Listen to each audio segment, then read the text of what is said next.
So we're surrounded on three sides by the Gulf of Mexico, the Mississippi River, and other swamps and wetlands.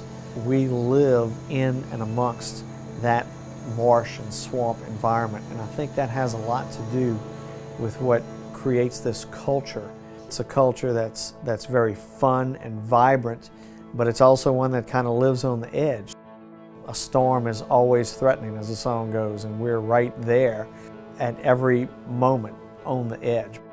I grew up in Rhode Island, and yet I always was fascinated with the Mississippi River because the Mississippi River embodies so much of American history.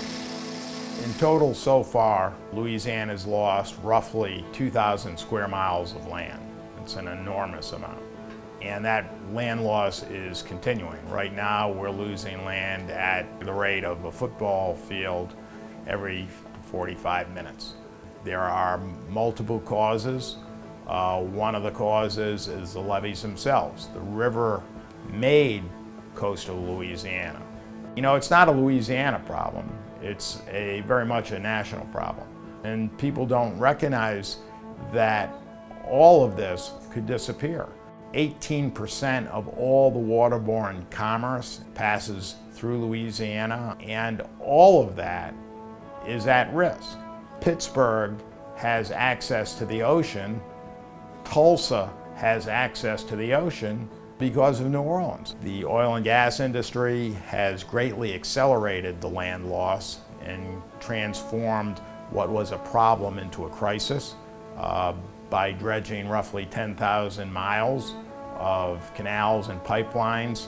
Every inch of that allows saltwater intrusion, which kills plants, so the roots no longer hold the land together, so the land just dissolves. As you can see, the land disappear not 20 years to today, or not 5 years from today. You can see it from last year to today, and in some cases from last month to today. We've had a wonderful response from the rest of the country since Katrina hit us a little over 10 years ago now, in terms of volunteers coming down to do all sorts of things, rebuilding people's homes, rebuilding communities, and doing a lot of work along the coast.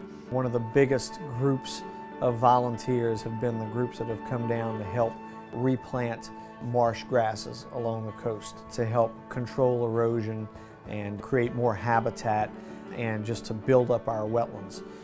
Number one, they're getting to do hands-on environmental work that's really making a difference. The replanting efforts are really important because that's one of the big tools in the toolbox addressing coastal erosion and climate change. It's helping to save people's homes, people's livelihoods, neighborhoods. I love New Orleans because it's not only where I was born, it is definitely the most unique city that we have. The arts, the music, the food, and the idea that we're located very much right in the middle of water and nature. I think we have some of the best cuisine in the country. Riding a streetcar, walking into one of the oldest neighborhoods in this country and viewing all that wonderful Spanish and French architecture. But mainly it's the people. The people of New Orleans just are different.